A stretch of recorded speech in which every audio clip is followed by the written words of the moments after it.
The strawberries are awesome. The strawberries in there.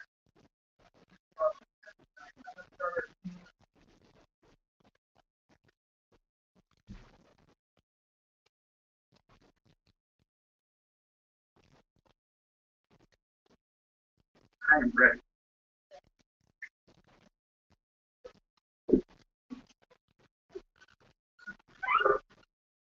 Yep.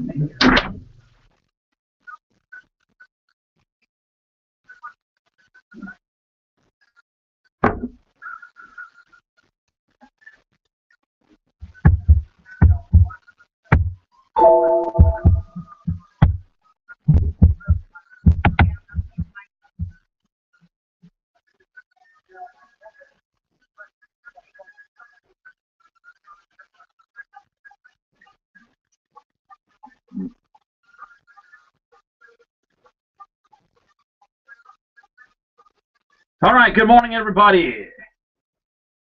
It is the Ed Dean Radio Show, broadcasting live all throughout the state. If you're not picking up this show, you can also catch us on your way to work on your, well, wait a minute. What? If you're on your way to work, of course you listen to me on the radio. What am I saying? Anyways, if you want to, you can watch it, okay. If you're at home chilling, you can also go to eddeanradio.com. You can see the man behind the mic. eddeanradio.com, eddeanradio.com. Also, on your phones, you can go to iHeartRadio. Just go to iHeart.com, iHeart.com, and type in the call letters WAXE. Twitter is at Ed Dean Radio. I get all your messages, and I answer all of them back. Twitter is at Ed Dean Radio. Facebook.com/Ed Dean Radio, just Facebook.com. And look for Ed Dean. You'll see the Blaze Radio background and all that kind of good stuff. What else am I missing here? Anyways, again, I want to watch this live on the air, and go to eddeanradio.com, eddeanradio.com. Many individuals, listen, we always, and by the way, I'm always chatting with many of you during the radio show. You love the political aspect. You love the conversations. You love you love the opinions. Okay, folks, I'm with you. But it's fact. Now, everybody has an opinion, but not everybody can give you fact. I mean, liberals have opinions, but about 3% of those opinions are based on fact, which means they absolutely have nothing. So many of you have asked me, do you drink decaf in the morning? Folks, I rarely drink coffee. I mean, I didn't go to bed last night until 12 o'clock again. And it's just, you know, maybe I just take my medicine, do a little workout. I mean, I stay focused, I stay pumped. People need to be given a reason to listen to talk radio in the morning. And I will tell you this, Jody, I'm coming in to the studios, and so I turn it up, you know, I have Sirius XM, but I also have regular radio, so I can pick up some of the Orlando stations and South Florida stations. Thank gosh we don't do weather and traffic every 6 minutes. Local on the 8s. Are you freaking kidding me here? Really? I've done morning radio. Listen, I've done morning radio and I give it up. I prefer afternoons. I mean, I have the #1 drive time radio show. We're #1 in the state, but I don't mind coming and doing mornings. But I will tell you, when I listen to all these big stations, and in fact, we're on some of those big stations, especially on the weekends. They pick up the syndicate the show also on the weekends. Weather every 6 minutes. Well, listen, if I have a half-hour drive, how many flipping times do I need to hear the weather? It's hot. Now, unless there's a tropical storm or a hurricane, or unless it's the wintertime, the temperatures are falling, or there's a big cold front coming through, we're expecting another 8 inches of rain, then I need to hear about the updates. If the traffic is the same as it was 5 minutes ago, and really, how many accidents are happening at 5 o'clock in the morning? On the road, that is. Seriously. So, I mean, I'm glad. Listen, if we did that here on the Ed Dean Radio Show, I'd be like, listen, guys, you just carry the syndication. I'm not even going to show up at studios. I'm not lazy. It's just not worth it. Weather and traffic every 6 minutes. And that is supposed to impress me as of what? I know some of the programmers are going to hear all this and go, oh, Ed, no, I'm not trying to mess up your brand. I'm just saying I mean, people want to hear some news, a little bit of conversation. Do it every 10 minutes, for crying out loud. If there's a traffic accident, break in like a news alert. But I will tell you, I am glad. I am so flippin' glad that we don't sit here and we got to do the radio every couple of minutes. I mean, the weather. We got to do the traffic. That is monotonous. It is boring, and people turn that kind of stuff off. Now, if your work's only 5 minutes away, I can understand all that. How many people can actually make it to work in 5 minutes? Ain't happening. So I'm just a little bit grateful that some of the Clear Channel stations and other independent stations that carry this radio show just absolutely do not make me do traffic every 10 minutes and whatsoever. And by the way, you can get all this stuff on your cell phones. I don't know why you need radio. All right, Ed Dean Radio Show. Also, come up in the next hour, my good friend, State Representative Dennis Baxley. This is the guy. Now, the reason why I'm bringing Dennis on today, Dennis was the guy that founded Stand Your Ground laws. Remember that? It's good law, by the way. By the way, do you know that 35% of black people have used it in court and won? No, I'm not saying that 100. I mean, 35% of the cases of Stand Your Ground have come from those in the black community, and they've won, and rightfully so. I believe the numbers are that way. So, I mean, all this stuff about what Michael Brown, and listen, I don't know what happened. I talked about it yesterday on Newsmax. I had to go down to West Palm yesterday, go live in their national studios, and I was asked about this, which I'll get into in a moment, because I really want to break something that no one else is talking about. But everything about the cops and the civil rights, and this was just too excessive. So, okay, I want to get in that in just a moment. The too excessiveness of how many bullets need to take somebody down. I mean, in the movies, you need 20, 30 bullets. But, I mean, I'll get to that in a moment. If I forget, Jody, remind me. But, so anyway, so Dennis is going to come up, and we're going to talk about that Stand Your Ground. And at 7:30, the Libertarian candidate for governor here in the state of Florida, Adrian White, Adrian, is going to join us at the bottom of the half hour in the 7 o'clock hour. He's a credible candidate. He's a good-looking guy. Sorry, guys, I don't swing that way. I'm just being, he's an attractive-looking candidate. And it's not, and the Libertarians, just their whole mantra has been, hey, man, when are we going to legalize pot and the war on drugs? Okay, I agree the war on drugs is a joke. There has to be something done about it. But there are ways of doing it without legalization. But anyways, Adrian's a credible candidate. He's got some good ideas. He's going to join us at the bottom of the half hour coming up in the next hour. Now, let me focus on this, Michael, because Dennis Baxley, Dennis who did Stand Your Ground, really knows his stuff.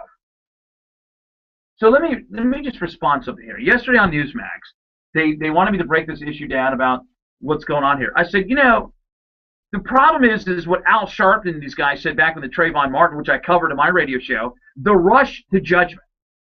These guys want a conviction, not tomorrow, but last night. They want to totally bypass the court situation. They want to bypass the jury process here and go straight to the verdict. As I've always said, why start at the finish line when I can go straight to the finish? That's what these guys want to do. Well, can I remind them of a court case where they advocated the same exact thing and got, well, in their estimation, they got screwed over on? George Zimmerman. Remember the Trayvon, and by the way, George Zimmerman is well, I got to watch out. Okay. George Zimmerman is a loser. He is a big loser. But the court of the verdict there said he was not guilty. And I agree with that court verdict about that specific case of not standing your ground, of not whether or not Trayvon was being profiled. I mean, I don't need to rehash this. It was about a guy getting his head beat in by a 6'2", 17-year-old, well, you call him teenager, whatever. It was about that instant was his life in danger. I'm not here to rehash it. Remember what members in the black community and others, this is not a black thing, but remember what others said in the black community. The rush to judgment. They pushed the Sanford police. They whined and cried about Don Essinger from the sheriff's office. They whined and cried at, not Lawson Lamar, who's the other one? Norm Wolfinger, the state attorney over there. Oh, man, they took 3.5 weeks. And I admit they didn't properly maybe media. You know, they didn't do a good job in the media with this case.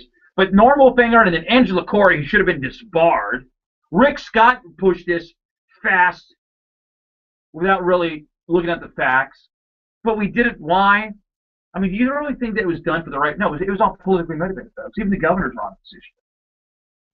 But remember, the members of the black community, Al Sharpton, the Black Panthers,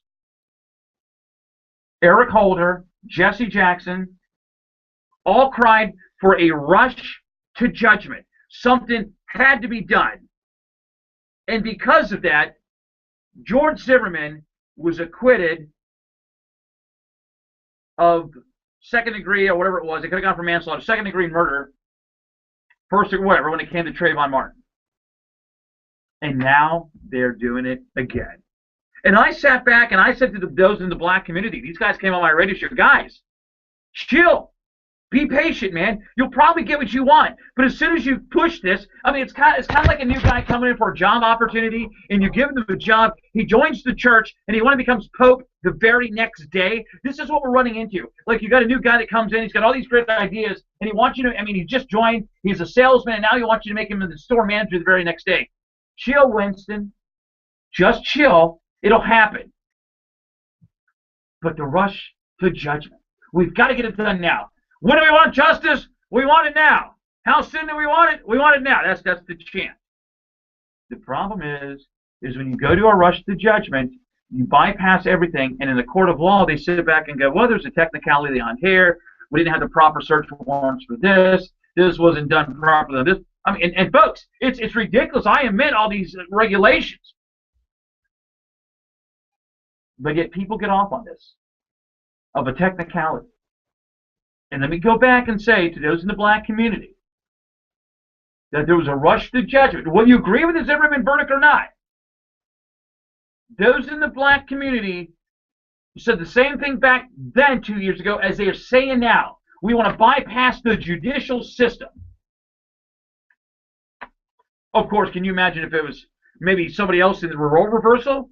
No rush to judgment. We didn't have the jury system play out. I mean, it really is selective processing here, depending on what side you're on. You know, I'm going to say to many out there, I don't know what happened. Many of my conservative friends on talk radio are staying with the cop. I don't know what happened. I know the cop's eye socket got busted pretty good. I don't know what happened. But all I know is that the rush to judgment is not coming from those that are sitting back saying, let's see what happens. The rush to judgment, it's not those that are advocating the cop side. The rush to judgment is coming from those that totally want to bypass the judicial system and go straight to the verdict. Maybe civil rights were violated. But remember, the same type of chat happened 2 years ago with the Trayvon Martin case, and you saw what happened a year ago, last June, last July. George Zimmerman was acquitted. Because why? We had an overzealous prosecutor. She was horrible. And the bottom line is we pushed this and we pushed this and we pushed this without taking the time to do it right. And guess what? It's going to happen again. Back in a few moments. EdDeanRadio@gmail.com. EdDeanRadio@gmail.com. You want to watch me live on the air? Sometimes when the show's more entertaining off the air than it is on the air. EdDeanRadio.com. EdDeanRadio.com. Back in a few moments.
All right.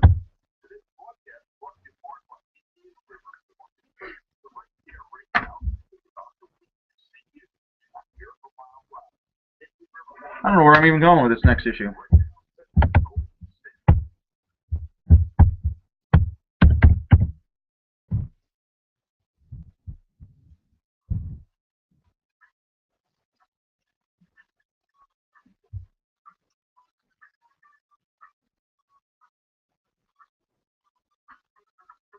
Ow!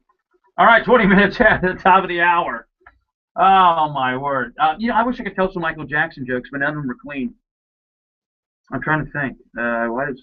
No, never mind. I can't even tell that one. I mean, the Clinton jokes I even have to clean up. I'm trying to think of... I can't even tell that one. It's. I mean, my word, man. I'm trying to make it funny here. All right. More of the... you heard that Bill Clinton and Barack Obama went out hunting? Took 2 shotguns and 3 dogs. 2 hours later, they came back for more dogs. Did you hear the story that Hillary said? This is a funny story. You'll like this. No, I'm not trying to kill time. Hillary, you know, Hillary's going to run for president again. So when Hillary was originally going to run in 2008, remember, she wanted to look like she can get the white male vote. Remember that discussion? So she goes at the Bill. She says, Bill, I got to look like I'm credible here. I got to look like that I'm in touch with middle-class, white, rural men to go hunting. You'll like this one. So Bill's like, well, hey, you want to go hunting here? She goes, yeah, I want to go hunting. He says, all right. He goes, I'll tell you what I'll do. He says, I'll take you out hunting next week. We'll call the media. And he goes, I'll tell you what I'll do. He goes, I'll make you a deer stand right here. And he goes, I'm going to go down about a half a mile. When I hear a gunshot, I'll run back and know you got something. She goes, great. So they go out hunting. Bill's got the deer stand. The media is not keeping, because you know, the media is, they're all big city people. They're not country people like me. Anyways, so Bill gets Hillary the deer stand. He says, hey, I'm going to go down, like I said, about a half a mile. When I hear a gunshot, I know I'll come back and get some. Okay, he's supposed to go down a half a mile. He hadn't gone 200 yards, Jody. Bam! Here's this gunshot. He runs back and says, hey, what happened? I haven't, what? She goes, Bill, I got myself a tear. He says, really, where's it at? She goes, it's right over there. But he goes, well, what's the problem? She goes, this guy won't let me have him. And there's this guy with his hands up. He says, lady, you can have my deer. I just want to get my saddle off of him. I love Bill Clinton jokes. Do you want to hear another good Clinton joke? Come on, folks. We're on a roll here. Let's have a good time. You heard about Hillary was going through Bill's pant legs, washing his clothes, if you believe that. So she's going through Bill's pant legs, washing his clothes, and you know, she's cleaning out the pant legs, and she found this piece of paper with a bunch of phone numbers on there. So she walks up to him and smacks him on the back of the head with a broom. He says, hey, what was that for? She goes, I was going through your pant legs, found a piece of paper with the name Monica on it with a bunch of numbers. He goes, oh, I was at the racetrack last week betting on a horse. She goes, okay. Hour later, she comes back and she goes and Bill's sitting in his reclining chair. She smacks him on the back of the head again with a broom. He says, hey, what was that for? She goes, your horse just called.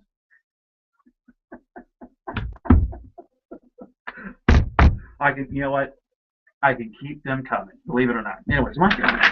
All right, Adrian Wiley, running for Lieutenant Governor, is going to join us here in a little bit. Dennis Baxley on Stand Your Ground. By the way, there were those in the black community. I'm not picking on those in the black, Hispanics as well, other Democrats, wanted to get rid of Stand Your Ground. By the way, of course, you cannot use Stand Your Ground because this was a cop. But what I'm getting at is this is going to bring up the revisiting of gun laws. They're already doing it again. I mean, even though this was a cop, they want to bring up the revisiting of gun laws. Dennis Baxley is the guy who was the godfather of Stand Your Ground here in Florida. Is going to join us at the top of the hour when it comes to the issue of guns, the rush to judgment. What do we need to do with this? What do we need to do with that? And the bottom line is folks, if you take the emotion out, and unfortunately, many of us voters do not take the emotion out. Many of you on the right, some of my side of the aisle, you don't like Obama. Everything that is under the sun is Obama's fault. I do not subscribe to that. But many of you just the passion. You don't like Obama. And I sit back and say, I feel your pain there. But when on the issue of ideas, when on the issue of facts, don't sit here and blame everything on emotion. Don't sit here and call the president a communist, fascist, socialist, because you know why? You lose all credibility. For example, when many of you on the liberal left call me a homophobe, a bigot, a Nazi, anti-Jew, anti-black, anti-women, anti-birth control, anti-contraception, whatever, then you lose the argument. Tell me that, listen, you give me a credible fact where I may be wrong on an issue, I will respect you to the day is blue. And you have my respect. The problem is when you start using the names, it's great on radio, it's great to have a soundbite, you lose all the type of credibility. And the worst people that I see that drop the names are those on the liberal left out there. And it happens all the time. But in this situation, you've got to take the emotion out. The problem with the liberal left is they don't take the emotion out. There is nothing that this president can do wrong. Oh, I guess, as I said before, he was slow on, I don't know, the Defense of Marriage Act. He hasn't done anything with Guantanamo. He was too slow in getting the troops out of Iraq, even though that did start underneath Bush. The bottom line is except for these small, minute problems, this guy can do no wrong. I mean, it is amazing. Because why? We interject emotion too much. You take out the emotion and instead you insert the math. Oh, my word. Barack Obama, he'd be in the 20th percentile right now as far as the approval rating. By the way, let's be honest, for the last 3.5 years, his numbers have always been in the low 40s, and yet he still won. Democrats still kept control of the Senate. I mean, my question is do you really think Democrats are worried about losing the Senate? I don't know. Now, I didn't say they were going to lose or stay in control. My question is, as of right now, as of August, the numbers for Obama have always been this low. I mean, Obamacare has still been at 53, 54, 55%. The majority of Americans don't like it, primarily those here in Florida as well. They don't like the way the foreign policy is going. They don't like the race relations that we have. I mean, whatever. By the way, the president did not promise to fix race in this country. So those are my conservative right. I'm not trying to defend the president, but I have to call it the way I see it. He was, you know, the waters are going to stop rising and lands are going to heal. That's what he promised to fix. And, of course, the economy. Yeah, good luck. We're still in our 6 year of recovery. But the bottom line is that you take the emotion out of the equation. Barack Obama would probably be in approval about it in the 20s. And I don't know if the Democrats are worried about it. I mean, they 40%. I mean, but they've been 40%. Well, Ed, did you know Congress has got a lower approval rating? Historically, folks, Congress has always had a lower approval rating. By the way, where were you Democrats back in 2010 when it had back then the lowest approval rating? Before the Republicans came in. By the way, may I remind everybody that Congress is the Senate and the House? And yes, everybody talks about the congressional Republicans. That's true. On the House side, just to remind some of you, to you liberals out there, Democrats control the other half of Congress, and that's called the U.S. Senate. So I don't know if they're really worried. I mean, Obama, come on, man, he's been in the 40 percentile for the last 3 years. I mean, does it really? Maybe to them it doesn't matter. Now, if it gets in the 30s, does it really matter now? Because the Republicans, somebody will say some stupid, ridiculous comment about a woman's health, and they'll just screw up not winning that election in that state. I don't think the Democrats are too worried. But you take the emotion out, and you have to take the emotion out, and it goes on both sides. To some of my conservative friends, you all get hyped. Obama's a Muslim. Obama, oh, come on, dude. Really? Stop. Talk about the issues. You talk about the issues, it will weed out the people that you don't like. Instead of making it personal, make it where it has a very interesting story that everybody can adapt to. So the conservative right, my side of the aisle, needs to take a little bit of the emotion out and focus on facts. And to my liberal listeners out there, you'll never take the emotion out. And shame on you. Because if you did the math, Barack Obama would have never gotten reelected. And if you did the math today, Barack Obama would not be at a 39, 40, 41%. It'd probably be around 20, 25%. And by the way, it's not the 11%, or not the 80% that dislike Congress. I want to know who is this other 20% that love Congress. Those are the people that scare me. Back in a few moments. This is the Ed Dean Radio Show.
Amen.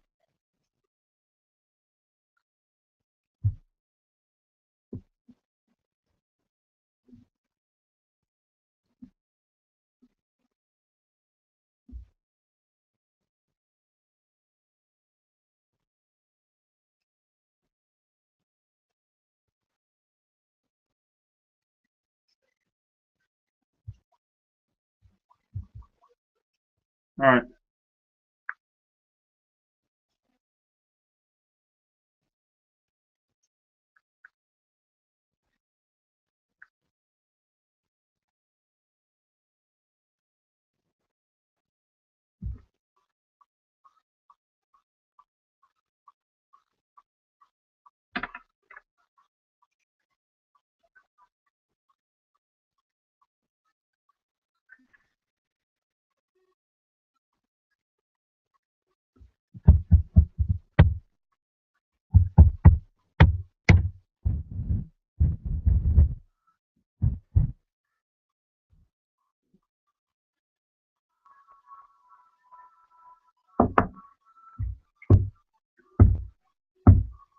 All right, syndicated all throughout the state. What's he still doing on, man? Man, 6 o'clock. He's just getting to bed. All right.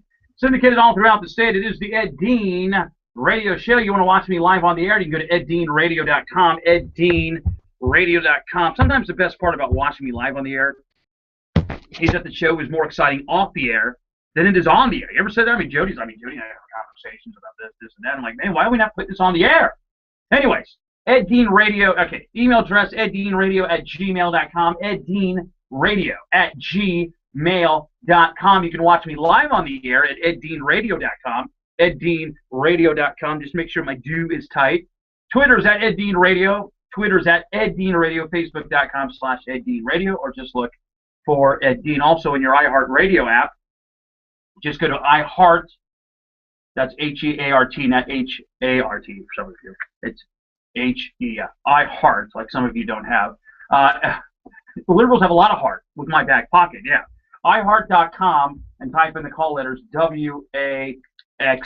I am deadly serious here, folks. I mean, Congress has a low approval ratings, and it's not the 80% that don't like Congress. It's the 20% that do like them. I want to know who these people are. It's not to me the 60% that don't like Obama. I want to know who these 40% people that do like Obama. These people scare me. I mean, they're going to come out and vote.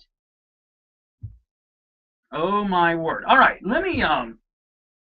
Well, Dennis Baxley, the guy who did Stand Your Ground, is going to join us. Libertarian candidate Adrian Wiley, all coming your way here on the Ed Dean Radio Show. May I, as you know, being a media genius, and I am, and I say that humbly because God has blessed me for everything I have, and everything that has happened, He gets all the credit for. But as a guy who also has a financial background as I do, as I said before, you take the emotion equation out of the politics and you put in the numbers. Again, the people that don't know math are the people that put Barack Obama back in office. The people that don't know math, unfortunately, put some of you Republicans back in office. And yet, we put the emotion, and it happens on both sides. The most important aspect of today, I want all my other radio buddies that listen to this radio show. Everybody's fighting for radio. Every radio host has their own ego. That's true. Me, I'm a team player. Listen, I'll get in there one way or the other. I'm like, coach, just give me the ball. I can score. And that's how I feel about issues on talk radio. I don't want anybody else telling me how the issues are done. I am a drive-by talk show host. And what I mean by that, and I've said that for years, when it takes some people 3 to 4 minutes to make a point, I do it in about 30 seconds. People don't want to hear a bunch of long-windedness on a certain issue. Now, when you break it down like I do, and then it's like, oh, man, I can see here I'm getting mentally massaged by Ed Dean. I want to continue to listen. This is I have my cup of coffee. By the way, this is mango orange juice. This is not coffee. Domingo. That the biggest issue today is not abortion. To my pro-lifer friends, guys, you've been winning the argument, and rightfully so, over the last 15 years. You have educated the public, and you've done it in an incremental way, piece by piece. Parental notification, 24-hour waiting period, ultrasound, 24-hour parental consent through the judge. I mean, you guys are winning the issues. Remember, liberalism did not happen overnight. It was progressivism, piece by piece by piece. As I've told many of you, I am your political GPS. I can tell you where liberals have come from, where they are today, and where they want to take you. But as your political GPS, I can tell some of the liberals where they need to go. I'll let that one sink in for a moment. But the most important issue is not the medical marijuana in Florida. It's not the same-sex marriage. It's not even what's happening in Ferguson out there. It is about the financial problems in this country. Did you know that there's a little thing called the Export-Import Bank reauthorization coming up? And I talked about this last night on my afternoon drive time show. How it is crony capitalism out there. And how people go to the Export-Import Bank to get a loan. Wait a second. Can you not get a loan at Bank of America? No, it's a sexy issue, but it would take a lot of time to talk about the Export-Import Bank. I hope it does not get reauthorized. It needs to go straight. But not all the problems are in Washington, D.C. Not all the problems are in Tallahassee or your state capital. Let me give you a couple examples. And I'm going to bring this down to your local city elections. Now follow me because this is sexy. It's got teeth.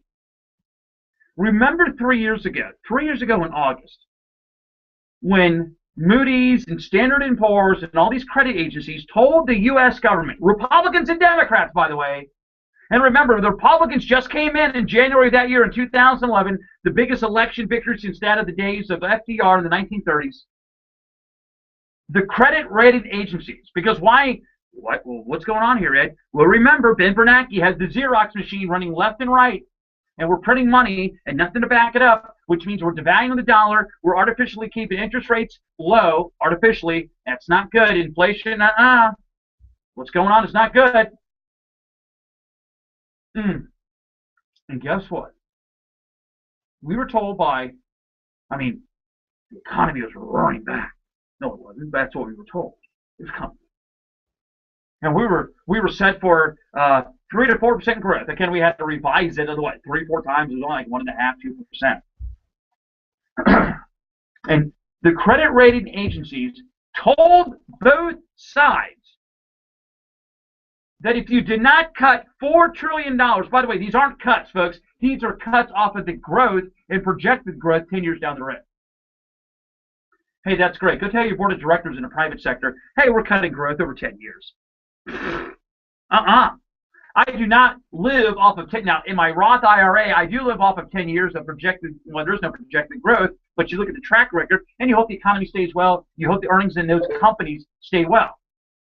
But when you get an annual dividend, you're not worried about 10 years down the road. You're worried about the board of directors. You're worried about how the company's going to make a financial decision next year. Unfortunately, the government does not do that. Now, let me get back to what I was getting at and how this translates into today. 3 years ago, we were told by the credit rating agencies that we had to cut $4 trillion. Instead, we came out with coffee and donuts, and even the Republicans, even Alan West voted for this, said that we cut $2.5 trillion and we put some fiscal restraint on spending. Absolutely BS. Blowing smoke.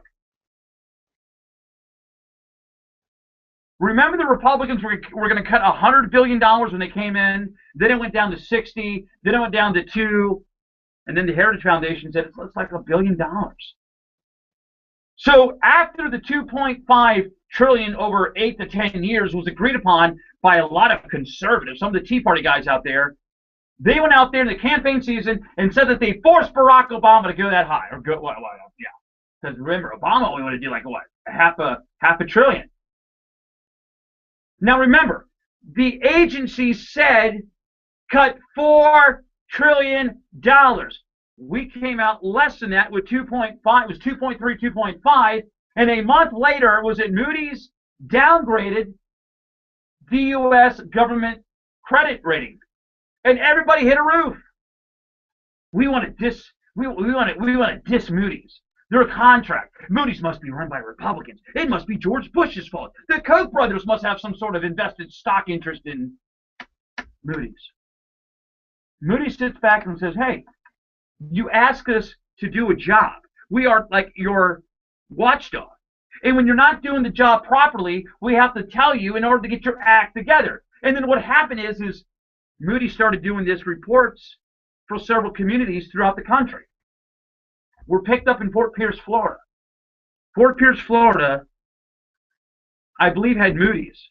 Could have been Standard & Poor's, but Moody's. It was a credit rating agency. I think it was Moody's, one of the credit rating agencies.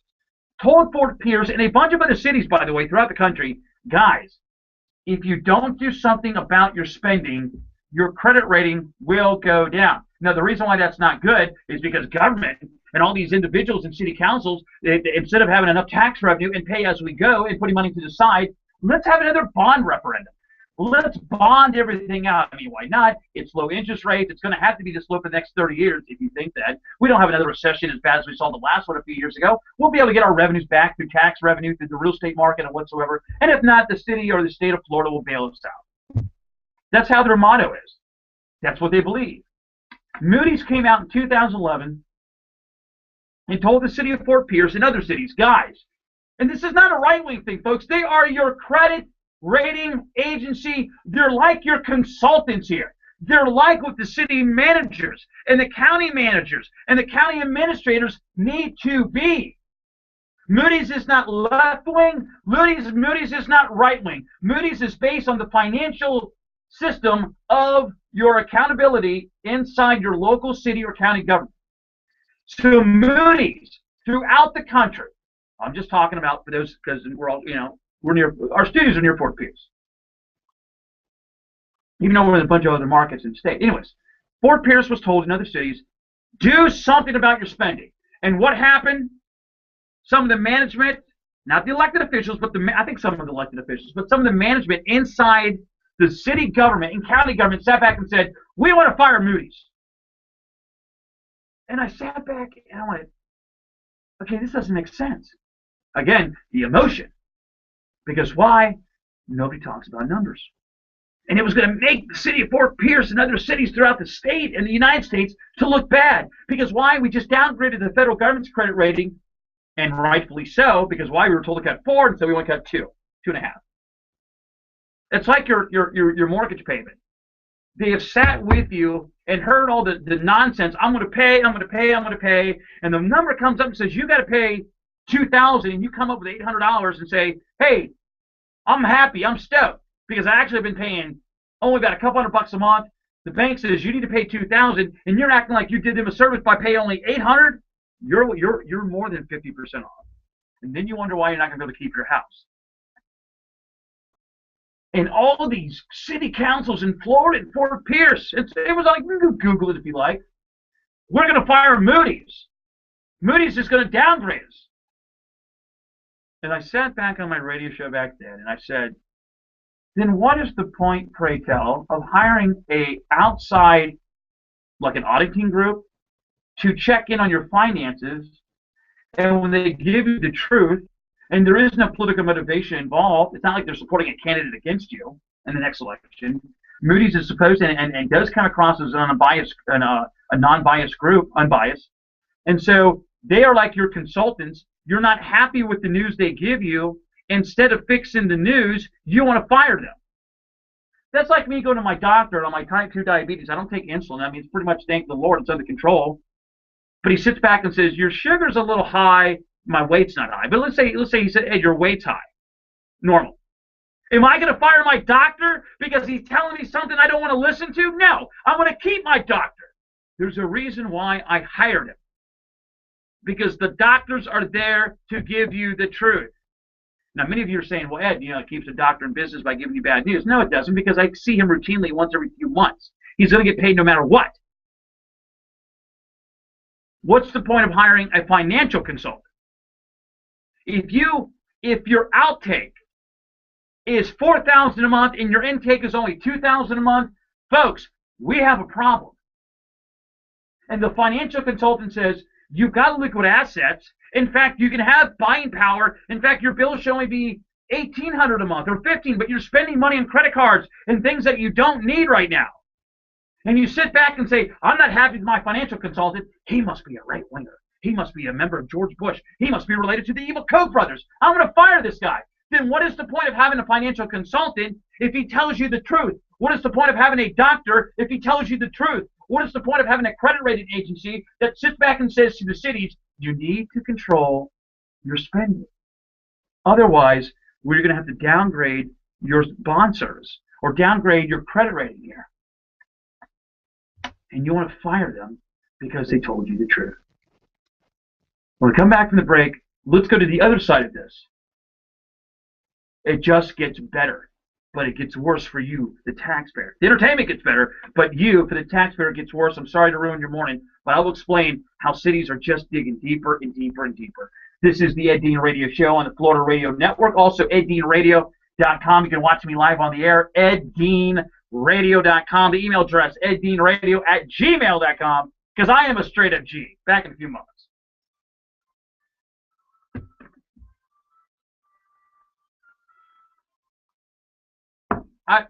I love that song. That's a great song.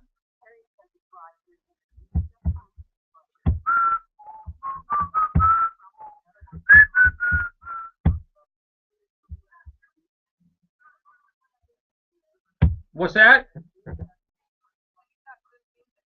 Thanks. My buddy Chris, who is I guess he's on Blog Radio. He's a cool guy. He goes, "Who needs a rooster? Ed Dean is on." So my response is going to be like, you remember Cowbell with Christopher Walken? Hey, I'm the cock of the walk, baby. I think I actually spell that way.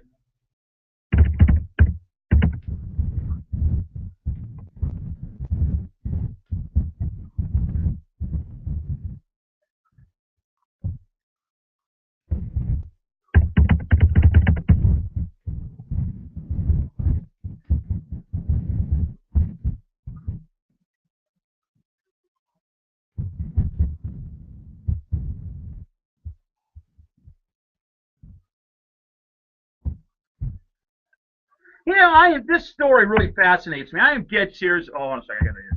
How about these city councils and these oh, we're going to fire these guys because they gave us the accurate news. Give me a break.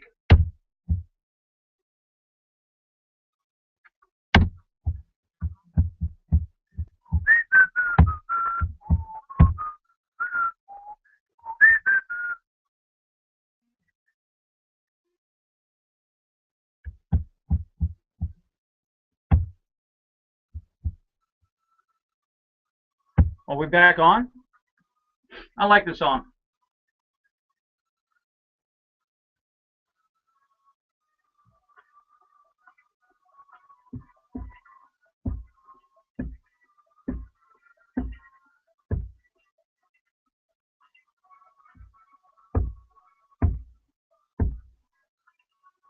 Is this actually in my rotation bumper music? Is it really? I remember they used to play this years ago. This Jack Nicklaus on the 18th hole. They would play Barry White, but they played the slow version. I love this song. Love's Theme. Probably, you know, I like Barry White singing, but I mean, I like it maybe. Anyways, this is not the 1970s, Ed, so let's get on with the show. All right, more of the Ed Dean Radio Show. All right, email address, eddeanradio@gmail.com, eddeanradio@gmail.com. You want to watch me live on the air, just go to eddeanradio.com, eddeanradio.com. Also on your phones at iHeartRadio, just go to iHeart.com, type in WAXE, iHeart.com, and type in WAXE. So let me finish this point because I want to get to where it's better for you for your entertainment this morning, but worse for your back pocket for some of these cities. Not every city, but for a lot of them. We've established the fact city councils get bad news. Moody comes across, the county manager, city manager sits back and says, guys, you got to do a better job spending your money, by the way. And they want to sit back and fire the messenger or fire the consultant because the reason why you hire a financial consultant to give you the best type of financial news because it's in the financial consultant's best interest, also for his back pocket, that your accounts do well. He does not want to give you bad news, but he must give you the bad news if you're not doing what he told you to do. Same thing works as a doctor. Same thing works as a marriage counselor. Same thing works as a political consultant. You don't listen to the guys, for the most part, you're going to lose. Now, let me tell you where it gets worse. There are communities in this state where every year, okay, like you have a State of the State Union address, you have the State of the State Governor's address, and the Mayor's address, whatever. There are city councils out there that release a report that say, hey, we got a 2% rate of growth in our investments. And I sit back and I cringe. And now I understand there's certain regulations that the state only allows them to do certain things with the money, and that totally needs to be revamped. Republicans, you run the state house and state senate, please stop putting all these regulations on city councils like you do with unfunded mandates. Allow them to invest the money. But yet, I'm being told by city councils, I'm not picking on just one, I'm talking several. And I'm told by city councils, now folks follow me now because it's got something to do with the unions. I know some of you Republicans love bashing the unions. Well, here we go. Some city councils and county governments come in with their end of the year reports, and they come in and say, "Hey, look at our investment money through all the taxes we got in through gas tax, sales tax, impact fees, transportation fees, tolls, property millage rates." And what takes place is at the end of the year, we get a 2% growth interest return on our investment money. And I sit back and go, well, that's great. If inflation's at 2.5%, you didn't do anything well. It even gets worse. Let's say that we got a 2.5% return on our money. You ready for this? But yet we're paying 3 to 4% into the union funds for firefighters, police, and government workers. Oh my gosh. So again, your outtake is more than your intake. Houston, we have a problem. And when city government brags about getting a 2% rate of growth, and inflation will probably go over 2.5 maybe percent. Well, okay, let's forget inflation then. City government comes in and says, we had a 2% rate of growth return in our money, but yet we're investing 3 to 4% in the public pension fund to take care of our firefighters, police, and they should be taken care of, don't get me wrong, but I'd like to see them resort more to more of a 401k style status. By the way, you get a lot more money. Again, we get a 2% growth rate, but yet we're investing 3 to 4% in the local pension fund. There is a mistake here. Yet we're looking, hear me out now, I'm not trying to pick on one versus the other, because the libs are all about class warfare. But let me address this. We seem to care more about government workers than we seem to do about the people that pay the salaries for the government workers, and that is called the local taxpayer. Remember when the stimulus was sold as his bill of goods, the money was not properly spent. Remember, we had 22 congressional districts that didn't even exist on paper. They got all stimulus money. Dead people got stimulus money. People in prison got stimulus money. We have shown in this radio show where the money was not properly spent. We've shown in the transportation area where, remember, through the American Recovery Act, coming, 2009, we saw signs. In the late 2009, early 2010, you'll see this road fix. The next thing you know, 6 months later, we saw a new sign. In late 2010, you'll see this road fixed. 6 months later. In early 2011, you'll see this road fixed. Now, if I had time, I'll show you where the money was already being appropriated before the government came in and pushed things up. I don't have time. I'll do that on a different story, in a different day. But what I am getting at here is that stimulus, when they, remember Charlie Crist, the political cross-dresser in this state, was out there advocating, remember, it was create jobs, no, instead it was save jobs. And remember, he was out there advocating, excluding nurses, it was police, firefighter, and teachers. Hey, that's fine. I don't have any problem with that. But everything was focused on government sector. Everything was focused on government workers. And yet, where was the money, if you want to go down this road, where was the money for the private sector? Well, it's true. We did have some private sectors get money. I think FPL, certain colleges got money for solar panels and green energy type of resources, which didn't pan out. But where was the private sector? I agree. I've said, hey, if we're going to take stimulus money, I would have given everybody a huge tax break in the state of Florida. Remember, Jeb Bush, I think, had $16-17 billion worth of tax cuts from 1999 to 2007. He was the governor before Chris came in and messed things up and gave us the largest tax increase in history, along with the Republicans, by the way. That was over 8 years. Can you imagine? I mean, the numbers are what? It's somewhere between $15 to $20 billion that the state of Florida got. Can you imagine if we would have $20 billion in 1 year to the taxpayers and what the return would have been? Oh my word, we would be, Governor Chris would have been elected to the U.S. Senate over Marco Rubio. We would be looking like Texas right now with Rick Perry, minus the mugshot. And yet, everything was about the government worker. Again, I'm not trying to pit one against the other. But Republicans get crucified under the bus because underneath their tax situation, It's everybody gets a tax cut. And Democrats play the class warfare. And yet, if I sit back and say, well, what about the private sector? I get accused of playing that I don't like government workers. And yet the Democrats and liberals are the biggest political segregationist groups that there are. They focus on this group of people and leave those people out. But again, I'm not trying to throw government workers on the bus. I think you guys ought to be taken care of.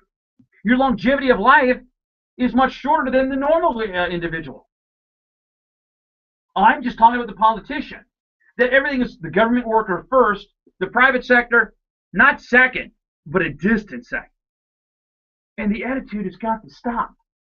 And yet we have city councils, we have government out there that'll sit back saying, hey, we got a 2% growth rate, on our investment, but we're going to turn around and get 3 to 4% in local pension funds. It doesn't make sense. And the unions are getting taken care of, but the private sector, their taxes are still going up, their sales tax is still going up, their local option gas tax is going up. We want to reinstitute transportation fees. We want to have a 0.5% sales tax for roads. And by the way, we're going to build tolls, so we're going to tax you at the front end, and then when the tolls are up, we're going to tax you again every time you use that. It's never enough. It never stops. And folks, until something is done about it, it never will. That's the reason why many of you have to continue and keep the fight going. All right. Come up the next hour. State Representative Dennis Baxley, one of my favorite guys who was the godfather of Stand Your Ground. He's going to join us at the top of the hour. Adrian Wiley, this guy could really score some numbers. He's already at some polls around 10%. He's going to join us at the bottom of the half hour. Adrian Wiley running for the Libertarian. Normally I wouldn't get these guys the time of the day. But he doesn't smoke the joint, so that's fine with me. So he's going to come on here at the bottom of the half hour. EdDeanRadio.com. Watch us live on the air. EdDeanRadio.com. The email address, EdDeanRadio@gmail. Hour number 2 just coming in a few moments on the Ed Dean Radio Show.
Let me know when Baxley call. He'll probably call and email me. Never mind.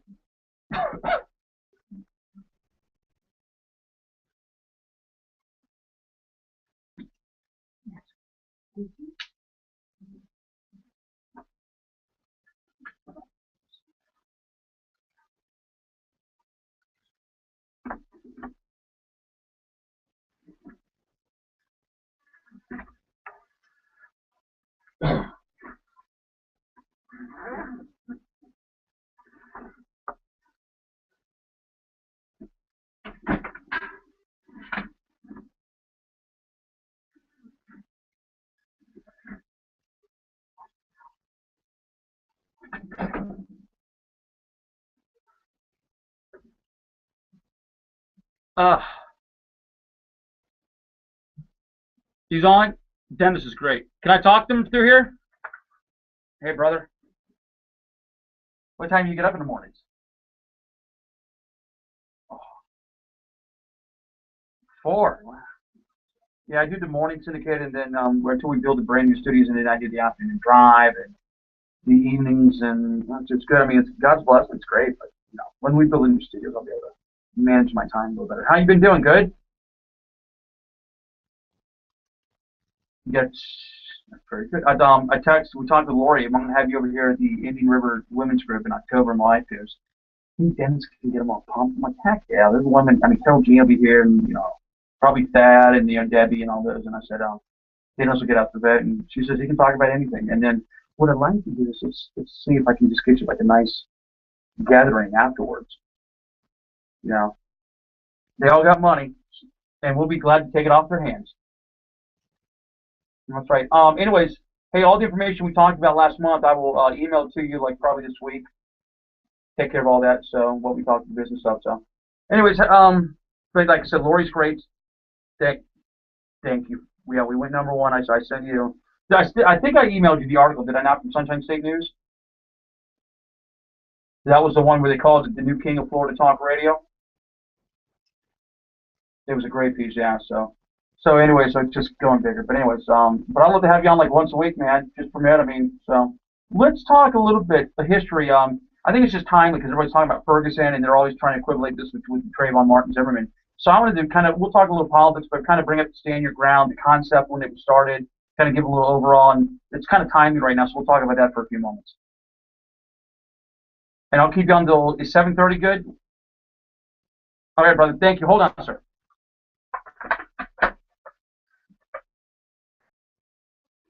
Ugh.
All right, syndicated all throughout the state. It is the Ed Dean Radio Show. Good morning, everybody. We broadcast live every day in the morning show from 6 to 8 a.m. in your neck of the woods. If you can't pick us up, you can always catch us online at eddeanradio.com.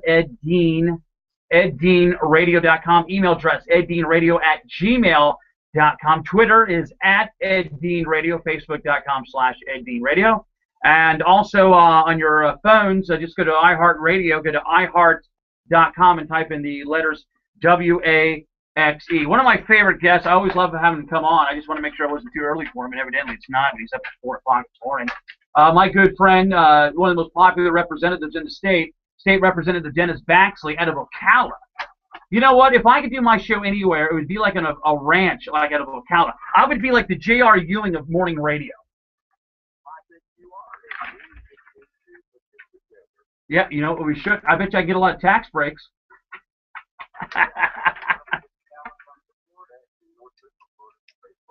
Let's talk about something that's interesting, kind of timely. The problem, and I have not taken a position about this Michael Brown incident. I just want to see what's happened.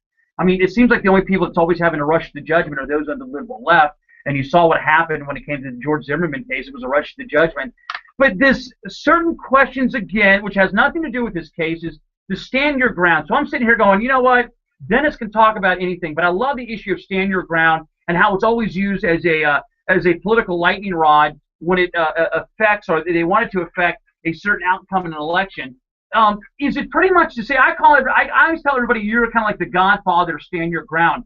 But before you brought it up, was there always a measure in the past legislatures to have your stand your ground law, but there was never enough votes? Tell me how this came into existence. Well, what really brought it forward what is where it started.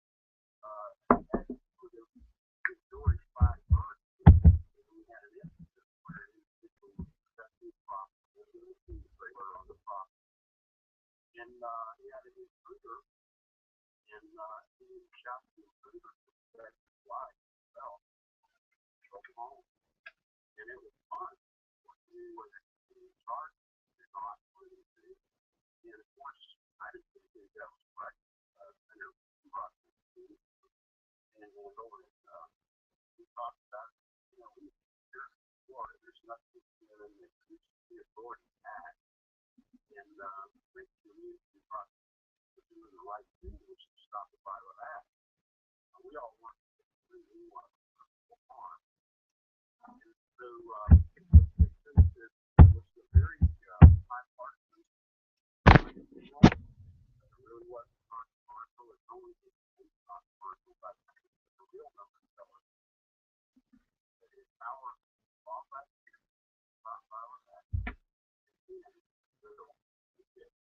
So our Florida state went to about 34 states. And so we are not an outlier. We're that it's a very good policy. Explain to the audience, Representative Baxley, how the stand your ground law works. Is it only on your property? Is it within a domain at a store? To explain where its boundaries are.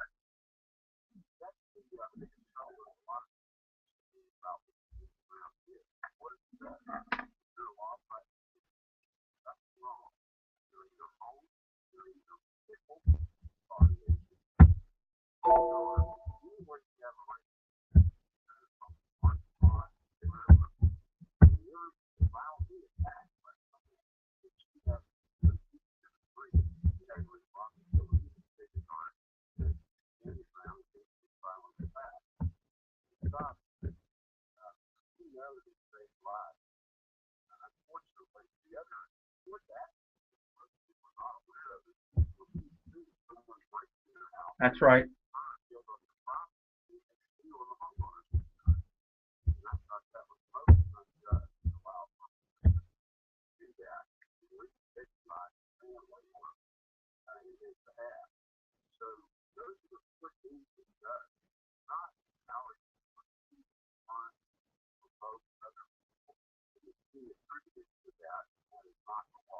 State Representative Dennis Baxley out of the Ocala area here on the Ed Dean Radio Show.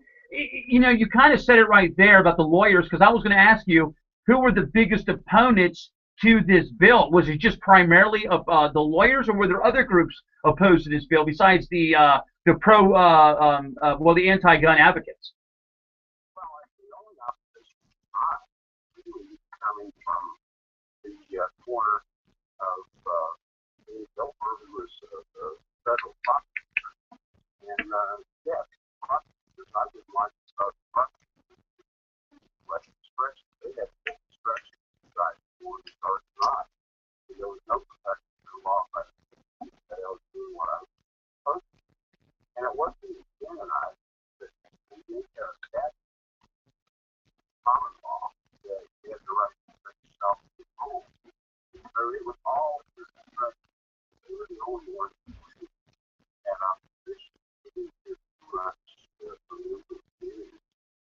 Judiciary, of course, the purpose of the law applies to all which the application.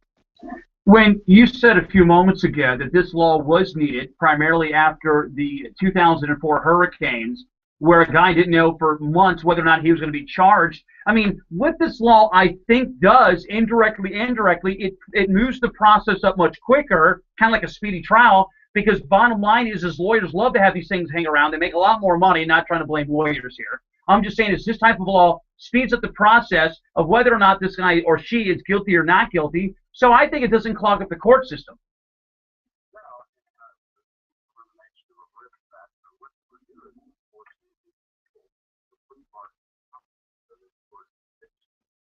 when in fact they were associated with this ship. And it's about this process that required cars process still does the word that but really not process. Now all of them is a lot of process. So the case is clear, not go through a period of being charged process.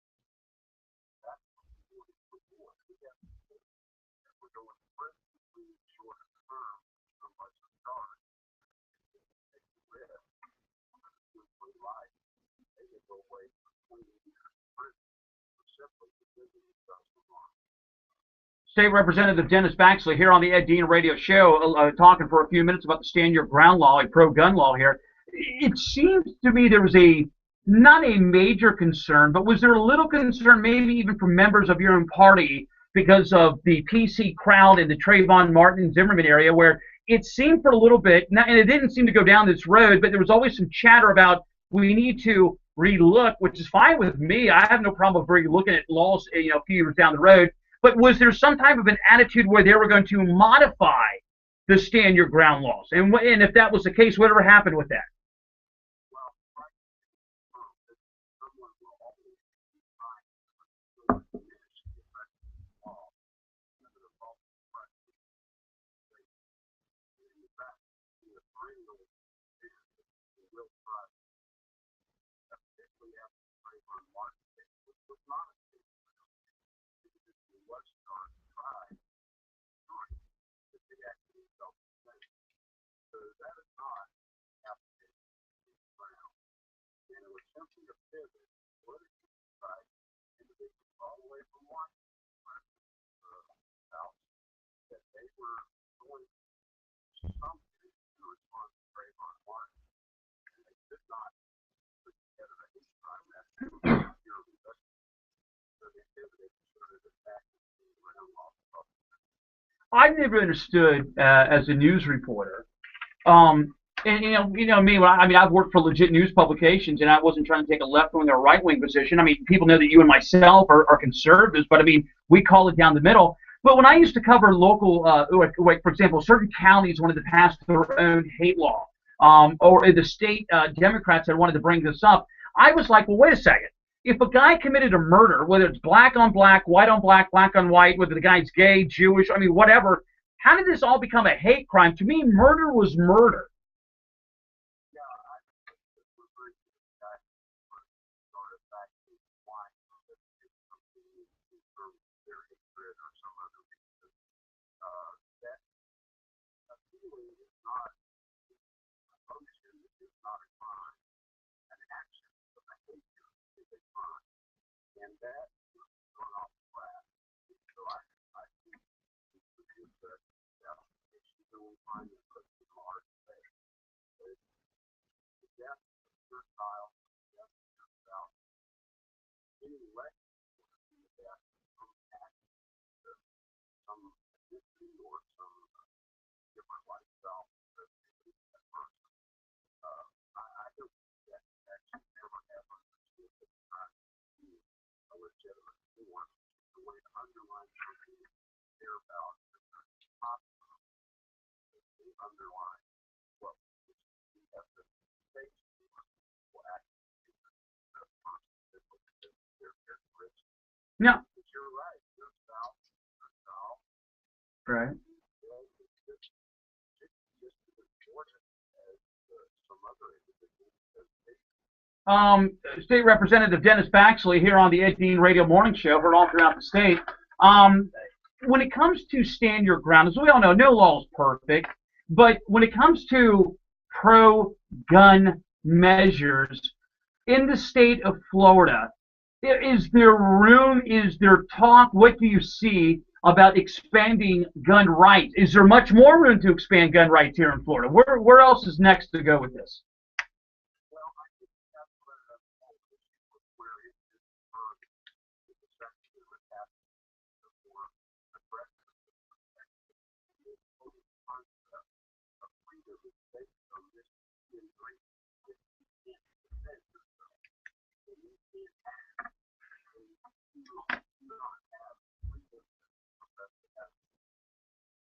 just like still across finally the line where much government intrusion and overpowering on political life no longer was comfortable. He had to forward to protect himself from harm. That's why people that will feel that all fun, red line and American systems are not going to let government cross. All right, we've come back from the break. I'm going to keep Dennis Baxley all the way to the bottom of the half hour. And I'll talk a little politics with Charlie Crist and Rick Scott. And Dennis is always one of my favorite guests because he's laid back. He doesn't come across like he's selling soap. What you see is what you get, which is pretty much a compliment. More of Dennis Baxley, state representative from Ocala, here on the Ed Dean Radio Show. The email address, eddeanradio@gmail.com, eddeanradio@gmail.com. You're going to watch me live on the air? Go to eddeanradio.com, eddeanradio.com. Back in a few moments. This is the Ed Dean Radio Show.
"21 minutes after the top of the hour, the Ed Dean Radio Show email address, eddeanradio@gmail.com. You can also watch me live on the air at eddeanradio.com. My good friend, very popular, especially among the conservative movement. A lot of people like him because he's just a straight shooter.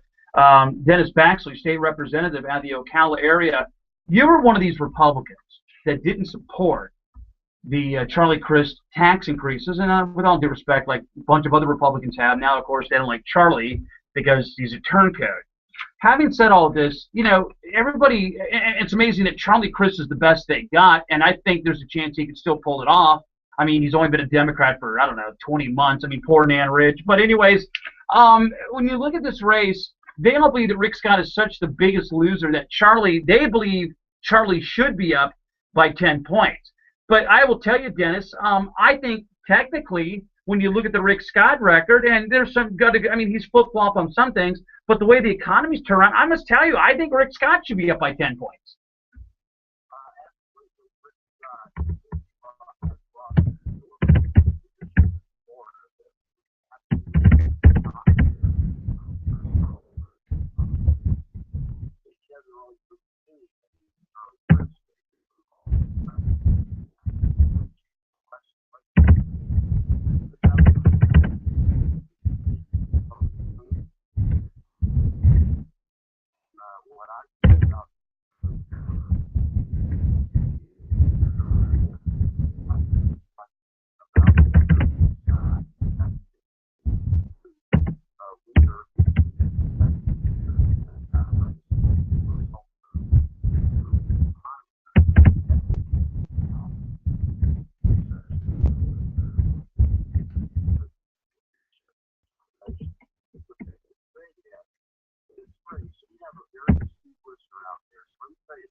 Yeah.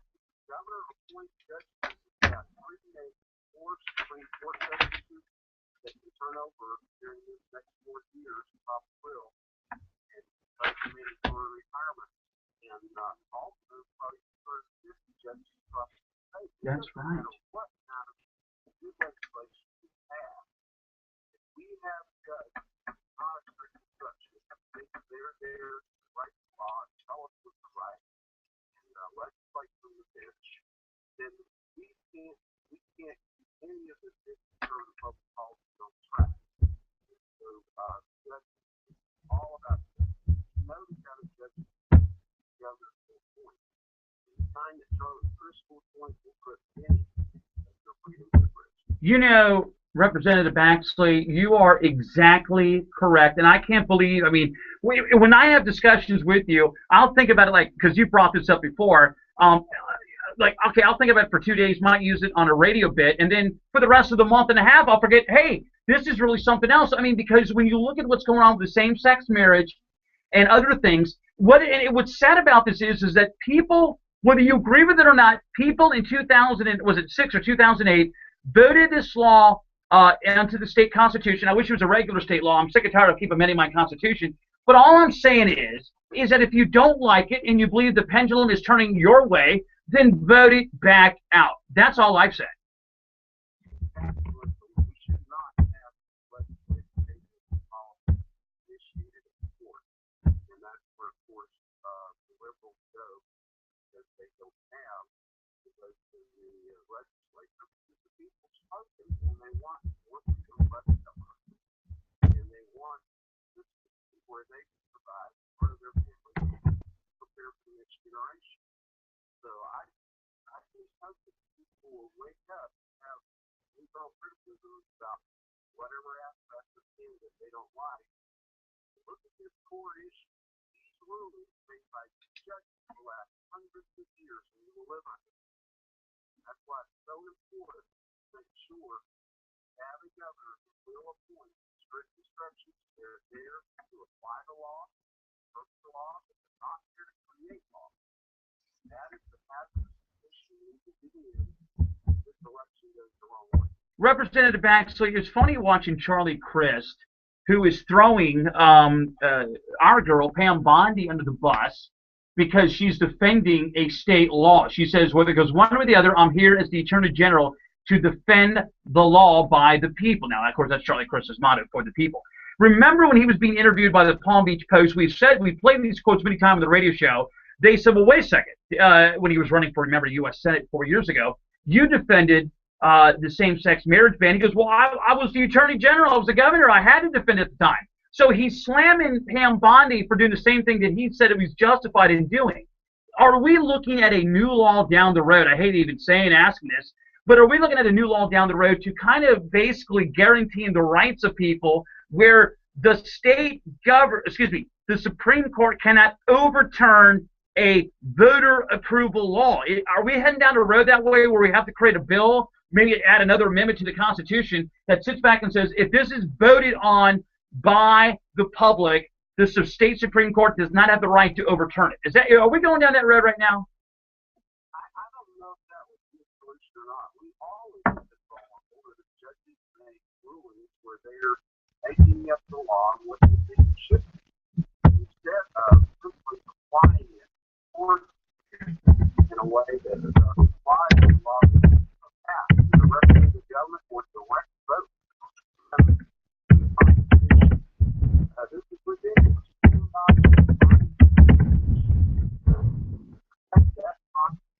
We're all born to protect that Constitution as public officials.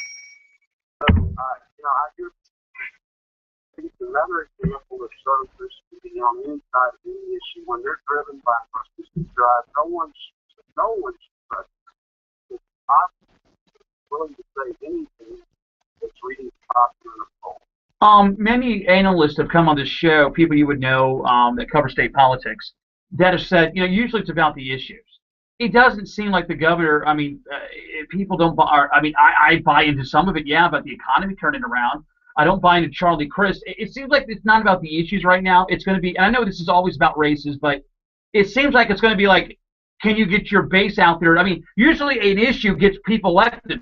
I don't see one issue the other. I think it's just going to be about getting your people out there to vote. And that's kind of, I mean, it's fortunate, but it's kind of unfortunate because I want to talk about issues. Well, at the end of the day, it's shape to you and such but in fact, you're absolutely right. People who determine an election are not who have a party who go vote. And that's what disturbs me. So I'm not really sold about I'm not going to vote.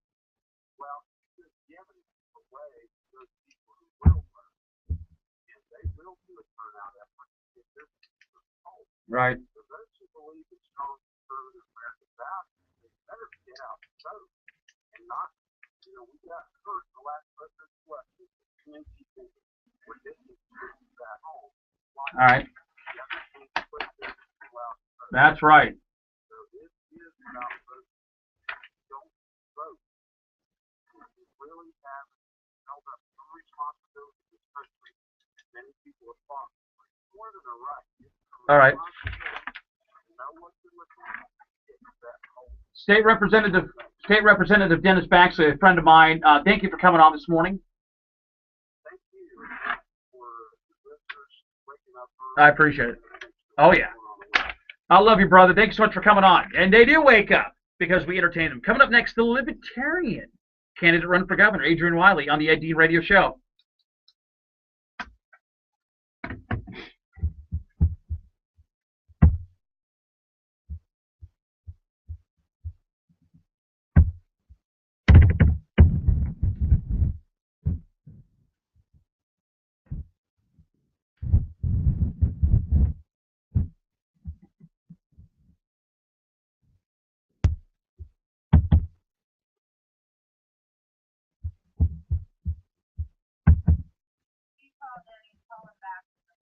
All right.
He's set, right?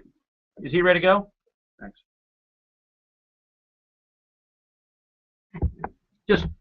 Just let this play.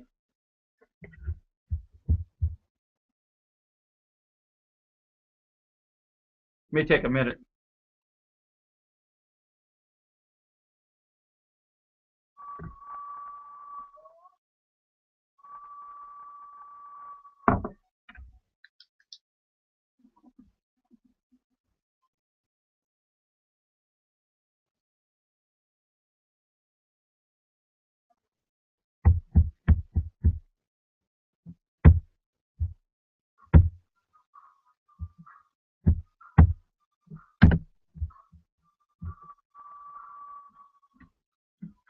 Is that the all aboard Florida train? That should be their motto because it seems like they can't get their PR done properly out there. So it's amazing how much money you can spend. Look at Rick Scott in some cases, and you get your numbers up just a little bit. But when you equal the numbers versus the money, oh man, the offset just is not there. More of the Ed Dean Radio Show, broadcasting all throughout the state. Thanks so much for tuning in. The email address, eddeanradio@gmail.com, eddeanradio@gmail.com. You want to watch me live on the air, just go to eddeanradio.com, eddeanradio.com. Twitter's at eddeanradio, facebook.com/eddeanradio. Adrian Wiley, who is running for governor on the Libertarian side, he's actually in the polls. Some polls got him at 5, some got him at 10. Adrian, how are you? Good. Listen, I'm a conservative. I've told people, I've sat back and said, you know, Adrian's an attractive-looking candidate. No log cabin references there, as you know, no Geo Proud. I'm just saying I mean, 20 years ago, every libertarian was about the war on drugs, even for a county commission seat. The legalization of this, legalization of that drug. And I'm like, are you flipping kidding me here? Adrian says, but this is not my main theme. He sounds credible. He talks about fiscal issues, which is the #1 issues that we need to be talking about. And I've advocated, some of my Republican friends are kind of coming across now. They weren't joining with me on this area, but I said, I think Adrian should be allowed in the TV and or public debates.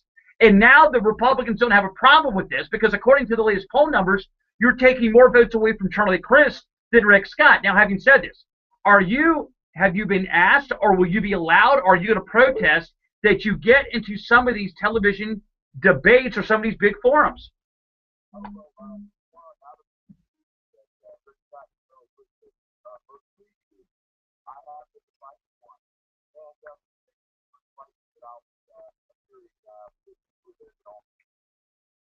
So okay, that is a done deal. You will be in these debates?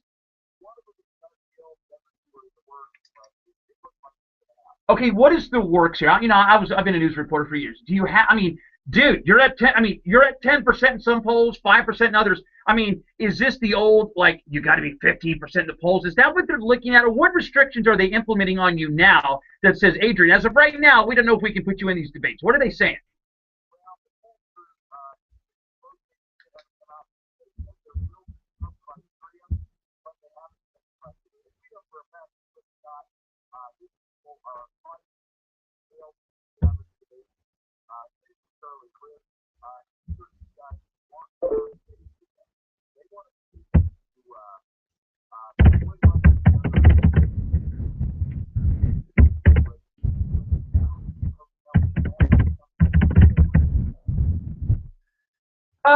Yeah, I mean, you're going. I mean, most libertarians would only get just a few points, but I mean, you're out there working, so you're. I mean, and like I said, I think Quinn Peniak had you about a month ago at 9, almost 10%. Some polls at 5, depending on the week it is. I mean, heck, I mean, some of the the AARP? I think they put out a poll about a month ago that Rick Scott's like up over Charlie Crist by almost 9 points for those 50 and older. So when you break them down, okay, I mean, that's great, but you got to, I mean, surmise that a lot of young people also, I think, will be coming out and voting this year. So my point is I say they ought to allow you in the debates. As of right now, Adrian, who is probably, if you had to pick, who is probably trying to put their foot down on you for not entering into the debates? Is it the Charlie Crist crowd or more the Rick Scott crowd?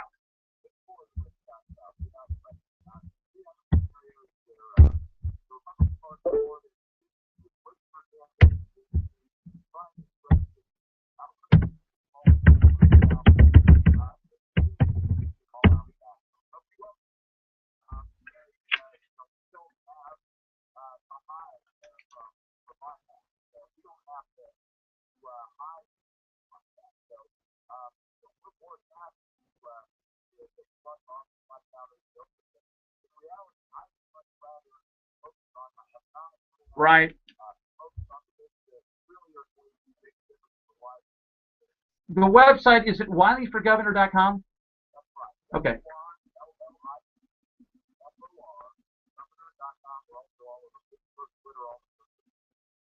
Adrian Wiley here on the Ed Dean Radio Show, the Libertarian candidate, who is getting some publicity, despite what many Libertarians don't get in the past several years. Here on the Ed Dean Radio Show, he's running for governor here in Florida. The Democrats' best candidate, and they don't have a deep bench, but they went with Charlie. He's been a Democrat for 20 years. I think there's been some decent business measures Rick Scott has done that I can agree with. But in a hypothetical, the Democrats believe that they should be up by 10 points. And I'm going to be honest with you. In all reality here, Rick Scott should be up by 10 points. And what does it say that the guy barely has a 1, 2, 3% advantage over Charlie Crist here? I mean, listen, with all due respect, he's the worst PR governor I've ever seen out there. And I think this is going to lay way for you to gain more percentage points in this area. It doesn't seem, I mean, the Democrats float the same typical ideas. It seems that Rick Scott has fallen into the trap that many Republicans do about who can spend more money in education, on the environment. Rick Scott has flip-flopped on state-run Medicaid expansion of Obamacare. He's flip-flopped in-state tuition for legal aliens. To me, a race is normally about the issues. It's not about the issues right now, as I can see.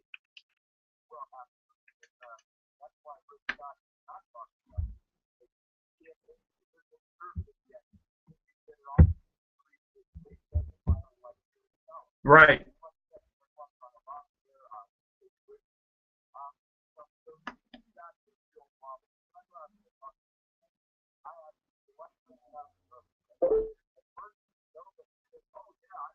Right.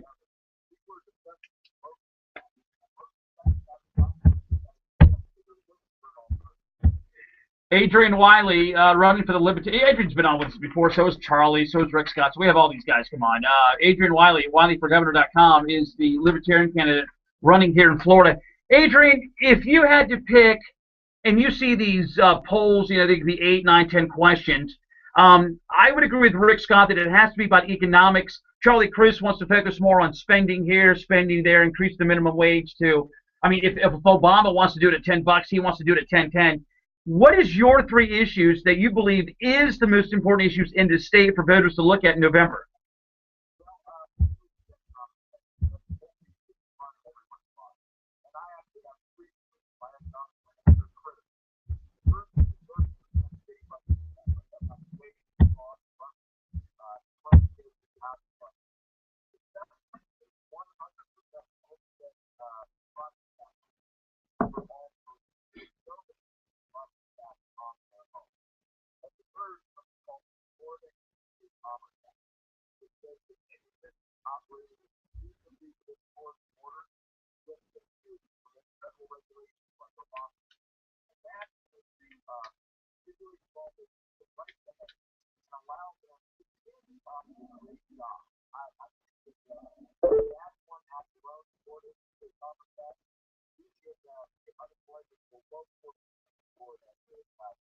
Now, people are going to ask you, Adrian, if we're going to try to 100% homestead, which means no property tax, except, well, I mean, the property taxes are, for the most part, are raised or lowered by local municipalities and the local counties. The question's going to be asked, I'm going to get emails about this, then what do you replace it with?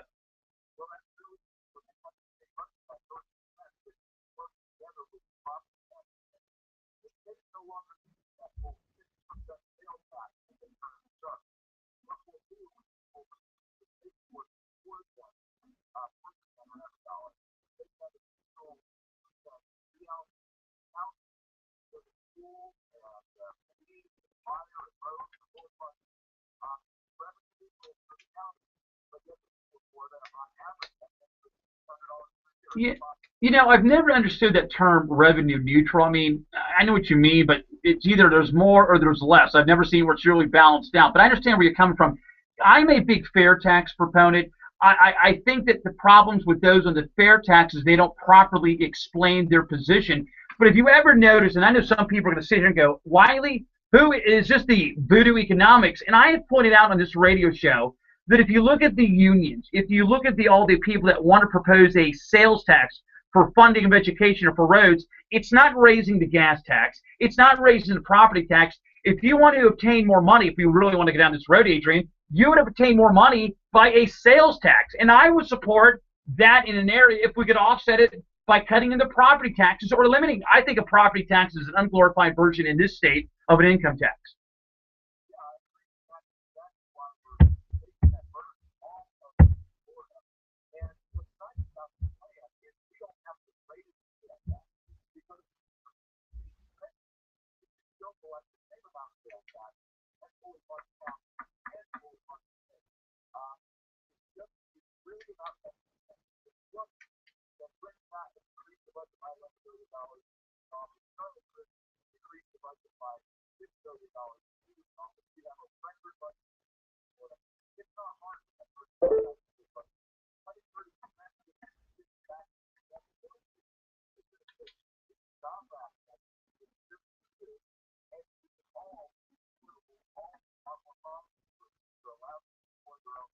Adrian Wiley, and folks, he's in some of these polls, he's up around 10%.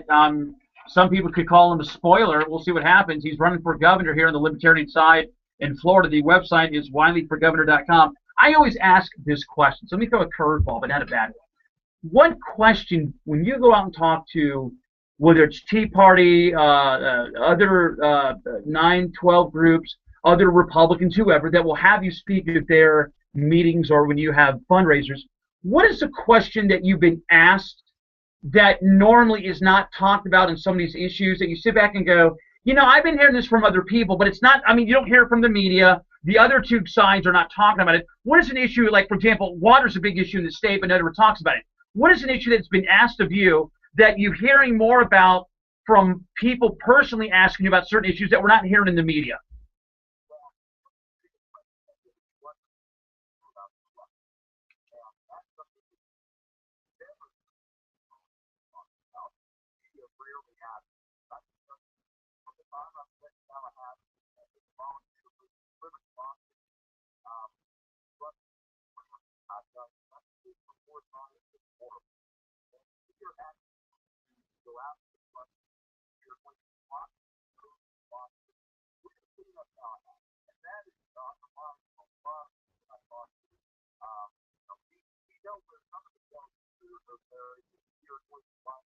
All right, now Adrian, give me I mean, I'm going to keep you on to the top of the hour. So give me a Reader's Digest of an issue, not an issue, but an example of what you said about public corruption.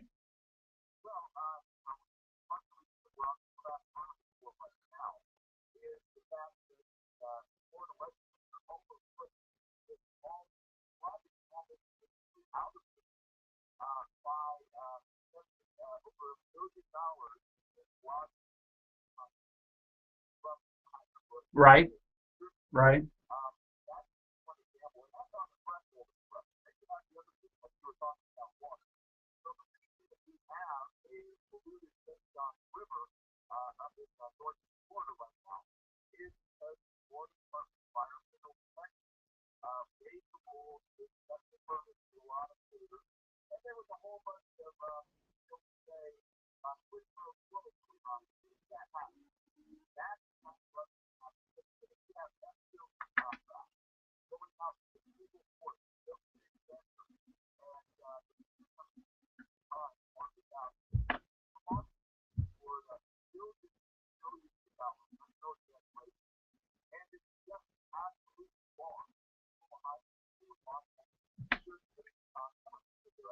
All right, let me take a quick break. Let me talk a little bit more of, is there crony capitalism happening in this state? And I'll talk about this with Libertarian candidate for Florida Governor Adrian Wiley on the other side of the break. The email address, eddeanradio@gmail.com. eddeanradio@gmail.com. You want to watch me live on the air? It's eddeanradio.com. eddeanradio.com. Back in a few moments.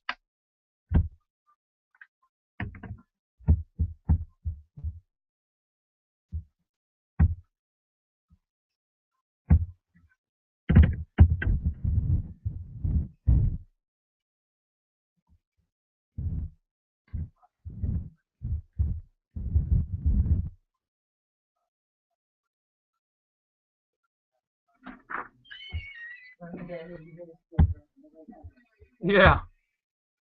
It's fake reading of the newspapers.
All right, more of the Ed Dean Radio Show. The email address, eddeanradio@gmail.com, eddeanradio@gmail.com, syndicated all throughout the state. Thank you so much for tuning in. The Libertarian candidate for governor, Adrian Wiley, here on the Ed Dean Radio Show. Dan Krasner, who is with the group Integrity Florida. Dan it's a nonpartisan group. There's some things I like what he has to say. He has said when you talk about crony capitalism, and it has been happening for years, even among Chris, even among Scott. He says that all these jobs, now I'm just going by what he's saying, by Enterprise Florida, all these jobs that Rick Scott claims that are being created is mostly on paper, and they have not come into actuality as of yet. Is that true or not true?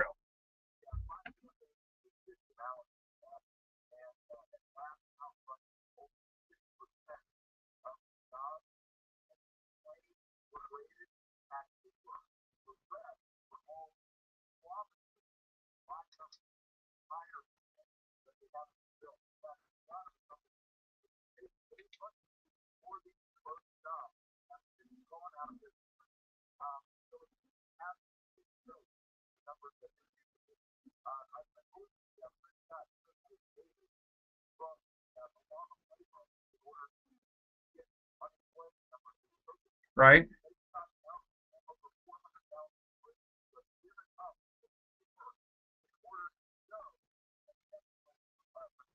So they're cooking in books. Or is that what you're saying? They're cooking the books?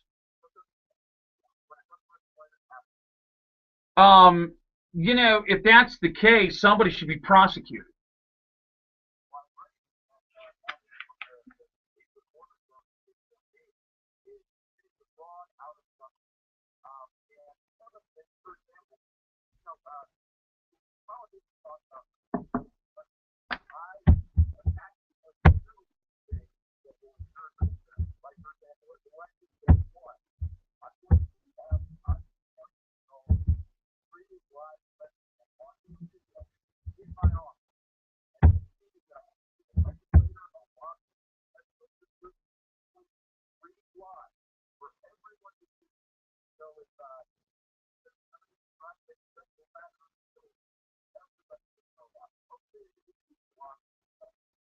Do you think, and I ask this is more, I guess, logistics.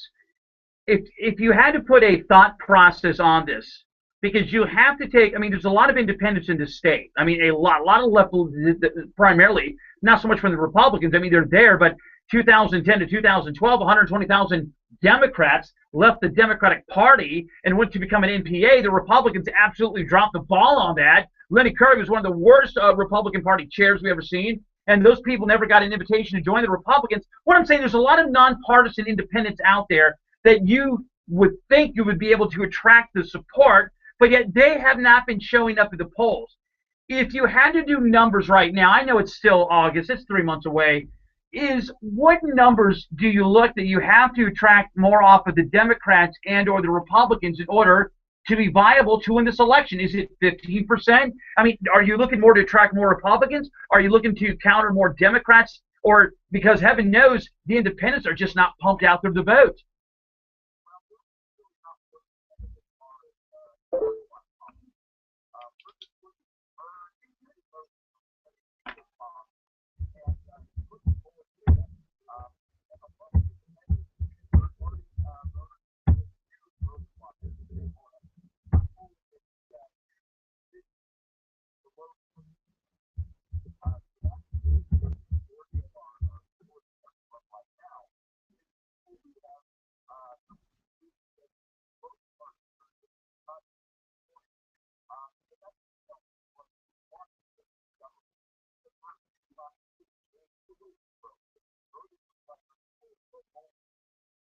Like I said, there's some things that Governor Scott has done that I like. He's just a horrible PR governor. But having said that, I'm also critical of the Republican Party because they control everything. You can't sit here and blame the unions for many. I mean, the unions can be blamed for some of the problems in the state when it comes to financial stuff, but yet the Republicans are signing off on the union pensions. I can't blame trial lawyers. I mean, the Democrats are pretty much non-existent in the state House and state Senate. Republicans have to deal with their own. And I still think to this day, one of the most underrated stories is out there is all these Republicans who threw Charlie under the bus because he left the party, but yet the majority of these guys, almost 90%, gave Charlie Crist practically everything he wanted when he was a Republican governor.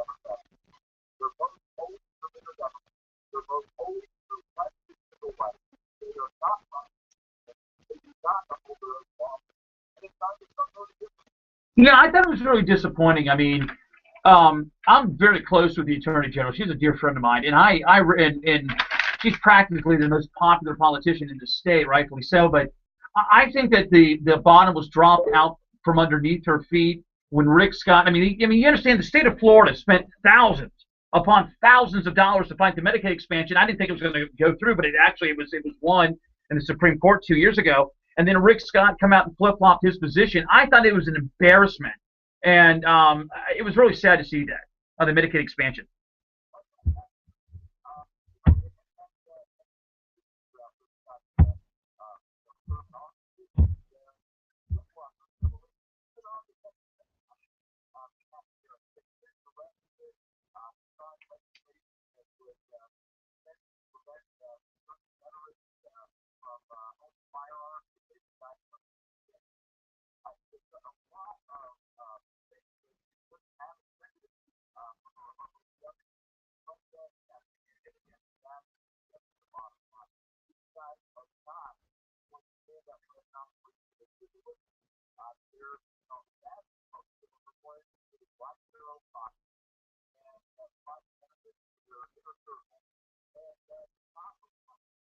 How do you address the? By the way, Adrian Wiley run for Libertarian, the candidate for governor, run for governor on a Libertarian ticket here in Florida. When you address the environment, there is a bidding war going on between Crist and Scott, who has spent more money on the Indian River Lagoon. And don't get me wrong, as a conservative, I think the Indian River Lagoon needs to be taken care of. I just have a different approach than that of environmentalists. I agree with a plan of doing something with drainage and water and filters and oyster beds. And the liberal left just says spend more money. on the issue of the environment, how do you address this issue?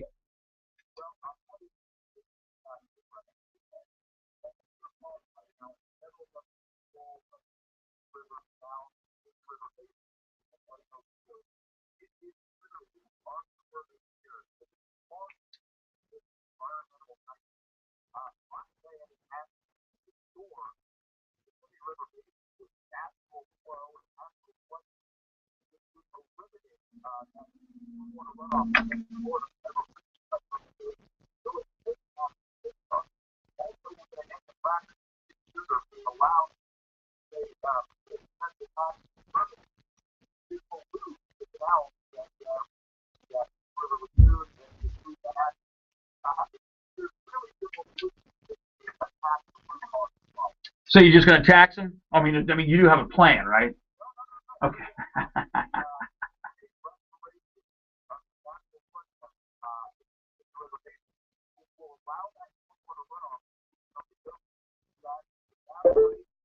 Okay. WileyForGovernor.com. Adrian Wiley, I'm going to have you back on again. Thank you so much. Yes, sir. Yes, it is your pleasure. Thank you so much. All right. We'll see you tomorrow. I love you, man. Thank you. I love everybody. I'll see you tomorrow morning, 8 o'clock, here on the Ed Dean Radio Show.